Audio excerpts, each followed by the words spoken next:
कोई भी मनुष्य ऐसा नहीं है जो ये कहे कि मेरे जीवन में किसी भी प्रकार का दुख नहीं है।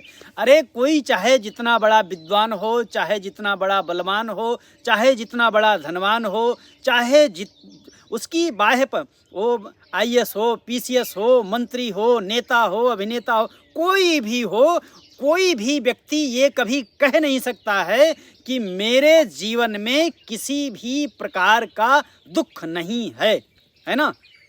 इसी दुख के संबंध में ही अगर आप बहुत दुखी हैं, दुख से बहुत परेशान हैं, और परेशानी तो हो, इसी दुख विषय पर हम चर्चा करेंगे। तो आपको क्या ऐसा लगता है कि दुख एक अभिशाप है या वरदान है? दुख जीवन में आवश्यक है या नहीं? आप कहेंगे ये कोई पागल आदमी बात कर रहा है, अरे दुख कहीं जीवन में आवश्यकता होती है दुख की? ठीक है, आपको ऐसा लग सकता है, पर जब आप ऊपर से विचार करेंगे, ऊपर से, तब इसकी गहराई में जब जाओगे ना, तब तुम्हें इस दुख के रहस्य का पता चलेगा। अगर तुम दुख के रहस्य को जान गए ना, तो दुख से मुक्त हो जाओगे। दुख के रहस्य से पर्दा उठते ही, ठीक है,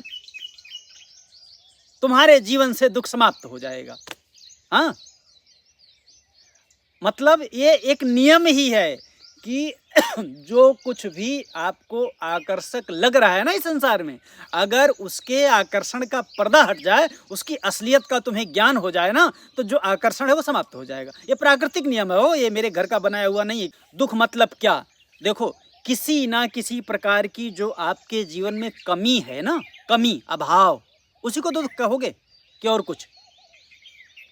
आप कोई ऐसा दुख सोचना और सोच करके कमेंट करके बताना कि आपके जीवन में कमी नहीं है और दुख है, अथवा दुख है और कमी नहीं है। इन दोनों बातों में कोई भी आप कमेंट करके बताना। अगर आपके जीवन में किसी प्रकार की कमी है तो आपके जीवन में दुख भी अवश्य होगा। अगर आपके जीवन में दुख है तो आपके जीवन में कमी भी अवश्य होगी। कमी मतलब अभाव, किसी चीज का अभाव ही उसका वो दुख होता है। पराधीनता, स्वतंत्रता की जो कमी है वही तो पराधीनता है ना। आप ऐसा कोई आदमी नहीं पा सकते हैं जो ये कहे कि मैं सर्वांश में पूर्ण रूप से पराधीन हूँ। मैं आपसे पूछता हूँ, अगर परतंत्रता की अनुभूति ना हो तो स्वतंत्रता की आवश्यकता कभी महसूस कर पाओगे? अरे परतंत्रता का महसूस होना ही स्वतंत्रता की प्राप्ति का आगाज है, आरंभ है। तुम्हें स्वतंत्रता चाहिए, ये परतंत्रता बता रही है। मान लो तुम्हारे जीवन में धन की अगर कमी है और धन की कमी अगर ना हो तो तुम्हें कैसे पता चलेगा कि मुझे और ज़्यादा धन चाहिए? अरे कमी है इसलिए तो पता चल रहा है ना, वहीं से तो प्रेरणा मिल रही है कि आज धन है, कम है, लेकिन ज़्यादा धन चाहिए। हाँ, अगर तुम्हारे जीवन में योग्यता की कमी है तो उस योग्यता की कमी से अगर आप दुखी हैं, वो दुख है, तो वही उसी से तो आपको पता चलेगा ना कि मुझे और अधिक योग्यता का अर्जन करना है। अगर तुम दुर्बल हो तो दुर्बलता की कमी, बल की कमी का जो दुख है, उसी दुख से ही तो तुम्हें और अधिक बल प्राप्त करने की प्रेरणा मिलती है ना। तो किसी भी प्रकार की जो कमी है, जब आप असमर्थ हैं तो पूर्ण सामर्थ्य, माने असमर्थता है, सामर्थ्य की कमी है, तो वो कमी ही तो आपको बता रही है ना कि हमें और अधिक सामर्थ्य चाहिए। अब वक्तव्य बहुत लंबा हो जाएगा, तो यहीं पर विराम करते हैं। और भगवान से मैं प्रार्थना, हाँ एक और बात, ये वक्तव्य अगर आपको कुछ उपयोगी लग रहा हो, सत्य लग रहा हो आपके अपने ही ज्ञान से, तो इस वक्तव्य को अपने मित्रों को भी शेयर कर दें, भेज दें, हाँ, ताकि वो भी सुने और उनको भी लाभ मिले, उन्हें भी अपने जीवन की समस्याओं को सुलझाने में मदद मिल सके। इसी प्रयोजन से ये वक्तव्य बनाया जा रहा है ना, और तो कोई उद्देश्य है नहीं।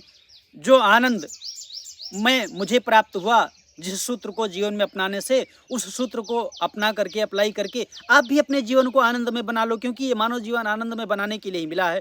तो अब बहुत कुछ ना कहते हुए मैं भगवान से प्रार्थना करता हूं कि सर्वसमर्थ प्रभु आपको ऐसी शक्ति दे दें कि आप अपने जीवन में दुख के रहस्य को समझ करके, दुख के प्रभाव से प्रभावित होकर के अपने पूर्णता को प्राप्त कर लें। आपका जीवन दुख रहित हो जाए, आपके जीवन से दुख निकल जाए, आपका जीवन आनंद में हो जाए, आपको अमरता का अनुभव हो जाए। ठीक है, इसी सद्भावनाओं के सहित आप सबके हृदय में विराजमान परमात्मा को मेरा सत नमस्कार है।